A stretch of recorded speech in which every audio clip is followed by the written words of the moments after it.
Et voilà comment ça fait quand on rentre dans la nouvelle pièce de collection, le QG de tonton l'antre, la grotte. Allez, c'est parti, je vous fais la présentation.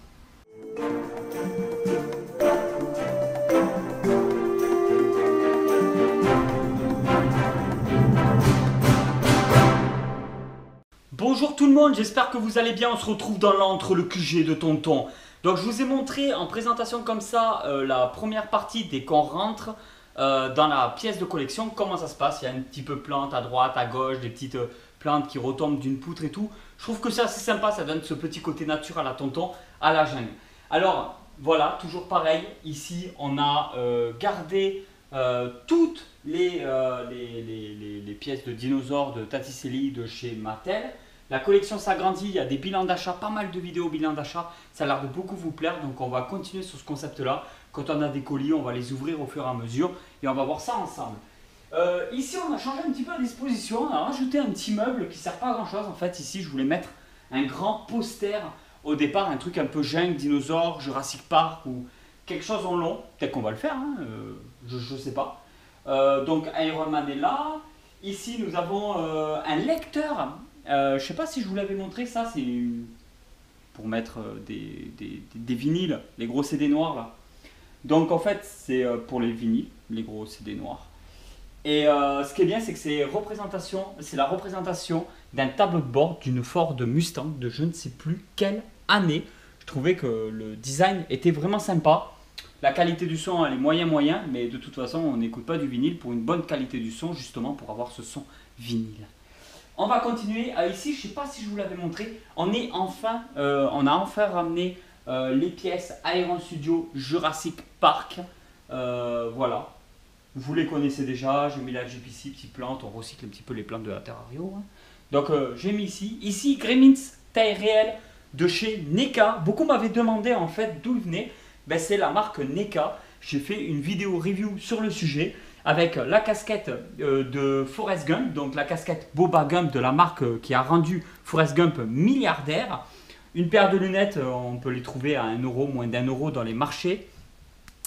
Et ensuite le Gremlins avec un t-shirt Ghostbuster de très mauvaise qualité. C'est un t-shirt de chez Wish ou AliExpress, quelque chose comme ça. Et on va continuer. On continue un petit peu de ce côté-là. Ça, c'est une table pour y manger. Ben, forcément, on va manger en famille, avec les amis, avec la famille et les amis. Donc, une table, il faut bien qu'on puisse manger. On continue les Iron Studio. Je fais que brièvement parce qu'il y a vraiment une vidéo bien détaillée, sauf qu'il y avait une moins bonne qualité. Et là, on part sur tout ce qui est Boglins, tout ce qui est Grumblins et tout. Ah ben j'ai rien d'autre pour le moment. Mais je compte avoir d'autres trucs qui vont avec ça, ces petites créatures là. Voilà, qui sont très excitées dès qu'on commence à les allumer.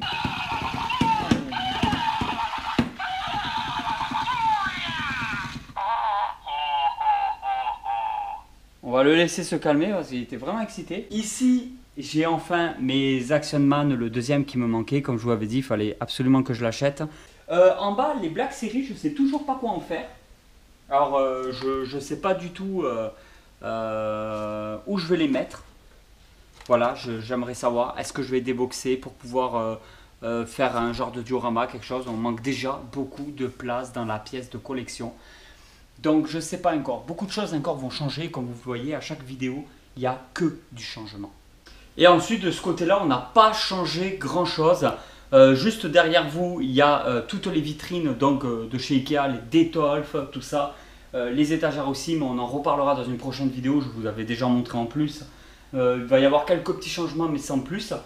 Ici, on a gardé ces 4 statues-là. Comme vous avez vu, le Iron Man, il a changé de place. On a enlevé un petit meuble qu'il y avait ici pour le mettre là-bas. Pour pouvoir en faire gagner de la place. Comme ça, quand on peut manger, on peut bien faire le tour de la table. Il n'y a vraiment aucun problème pour ça. Donc j'ai gardé mes pièces phares, mes 4 pièces vraiment que j'adore, que je trouve que alliées ça rend bien. Et il n'y a que des univers totalement différents. Donc nous avons du DC Comics, nous avons du Marvel, licence Terminator et Venom. Voilà, qui est du Marvel aussi, mais de chez Sony, tout ça. Donc je trouvais que c'était pas mal. Là, pareil, il va falloir que je voie et tout. Moi, je voulais mettre les petites Les petites têtes d'Harley Quinn en un tiers, je voulais les mettre en vitrine. Non, Tassicelli préfère les laisser, elle, sur le socle de la statue Harley Quinn. Dis-nous en commentaire, vous, ce que vous en pensez. Thanos, on va le laisser comme ça, avec en même temps le gant, les pierres et son arme ici. Je trouve qu'il est vraiment badass comme ça, même s'il n'est pas du tout queurette par rapport à ce qu'il y a dans le film. Les parfums Okaya, qui sont vraiment juste magnifiques. Je trouve que ça va très bien avec les statues, même si c'est pas en raccord avec ça, mais c'est en raccord avec elles. On les aurait mis dessus, si on n'aurait pas laissé ça là.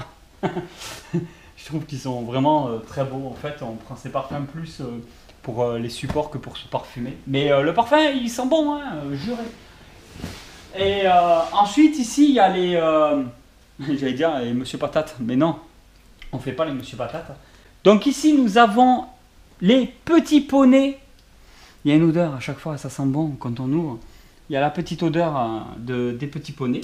Voilà, parce que les petits poneys, il y en a des parfumés en boîte. Et après, on a Maître de l'Univers, comme je vous avais expliqué déjà dans une autre vidéo. Les Maîtres de l'Univers, c'est une collection qu'on compte continuer au fur et à mesure. Voilà, il y a un bilan d'achat qui arrive bientôt. Je ne sais pas si c'est avant ou après cette vidéo. N'hésitez pas à me retrouver aussi sur tous les réseaux sociaux. Je fais des mini-vidéos et tout.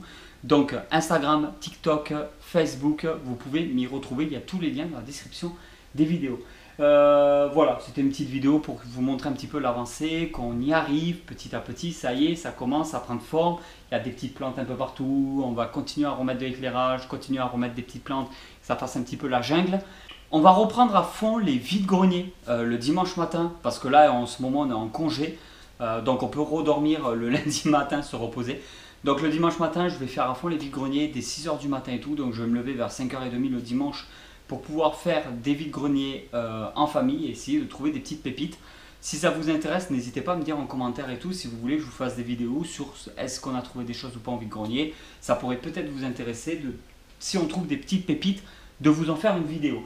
Tout ce qui est Maître de l'Univers, comme je vous l'avais déjà dit, je vous en avais déjà parlé, je compte continuer cette collection. Moi, tant qu'il y a des petites offres sur Amazon ou sur des sites de revendeurs et tout, de temps en temps, il y a des figurines Maître de l'Univers qui passent en dessous de 20 € en fait. Des fois, on les retrouve à 17 €, 18 €. Et là, boum, j'achète quand c'est comme ça. Ça veut dire qu'en fin de compte, c'est une collection qui en soi-même ne me revient pas cher parce que, je crois, oui, toute la collection sans exception, c'était que des ristournes ou pratiquement que des remises. J'ai quasiment de ma poche jamais payé le prix, peut-être pour une ou deux, mais je crois que j'ai quasi jamais payé le prix d'origine de la sortie de chaque figurine. J'attends toujours que les prix descendent pour pouvoir les acheter. Et après, on se retrouve avec des figurines qui sont vraiment pas mal. Moi, je suis très content. Donc ça, c'est vraiment une collection que je compte développer. Les Maîtres de l'Univers. Les figurines Ghostbusters qui est en dessous là, celle-là, je vous en avais déjà parlé aussi, j'ai fait une vidéo sur le sujet. Je compte en acheter d'autres au fur et à mesure, mais ça on en reparlera dans une prochaine vidéo. Pareil, il y a très peu de choses qui sortent, ou ça sort pas partout, c'est assez difficile à voir, il me manque encore quelques personnages comme ça, comme les enfants par exemple. Donc ça c'est vraiment des gammes de chez Hasbro qui m'intéressent beaucoup et que j'ai envie de continuer au fur et à mesure. Donc en fait, je vais continuer les Boglins, je vais continuer les Action Man, les Maîtres de l'Univers, des figurines NECA de temps en temps. Et je pense qu'on sera pas mal au fur et à mesure, on continue, on complète la collection. Et beaucoup de lectures, comics, bandes dessinées franco-belges. Je vais beaucoup me développer là-dessus dans les prochaines semaines et les prochains mois sur la chaîne YouTube, en espérant que ça vous intéresse. Parce que en fait, le but de cette chaîne, c'est vraiment partager des choses qui me passionnent. Et si ça peut intéresser certaines personnes de se lancer dans certaines choses et tout, pourquoi pas aider les gens, aider aussi les sociétés qui en ont besoin, aider tout ça et faire de cette chaîne YouTube une petite chaîne YouTube de passionnés. Pareil, j'ai un gros projet, je suis en train de beaucoup me renseigner là-dessus. J'aimerais faire passer un train électrique. Je veux un train électrique qui passe un peu partout là-dedans. Tutup et qui tutou et qui tchou et un peu partout. Donc il faut que je réfléchisse à tout ça, comment ça fonctionne par rapport à l'électricité, comment ça marche, tout ça, pour le décor et tout. Je suis en train de me bourrer la tête de vidéos en ce moment sur YouTube par rapport à ça. C'est super intéressant, mais je suis complètement paumé. Il y a 50 000 marques différentes, il y a des choses à faire, il y a des... Enfin voilà. Donc dites-moi en commentaire si vous êtes collectionneur un petit peu dans tout ce qui est ferroviaire. Dites-moi en commentaire si vous avez aussi des conseils à me donner, des sites internet, des chaînes YouTube, tout ça. Mettez-moi tout ça dans les commentaires. Et voilà tout le monde, j'espère que cette petite vidéo vous a plu. Et je vous dis à très vite, comme d'habitude, les vidéos sortent à 18 h en fin de journée. Et n'hésitez pas à aller sur les réseaux sociaux. Et je vous dis à très vite pour une nouvelle vidéo. Allez tout le monde, ciao!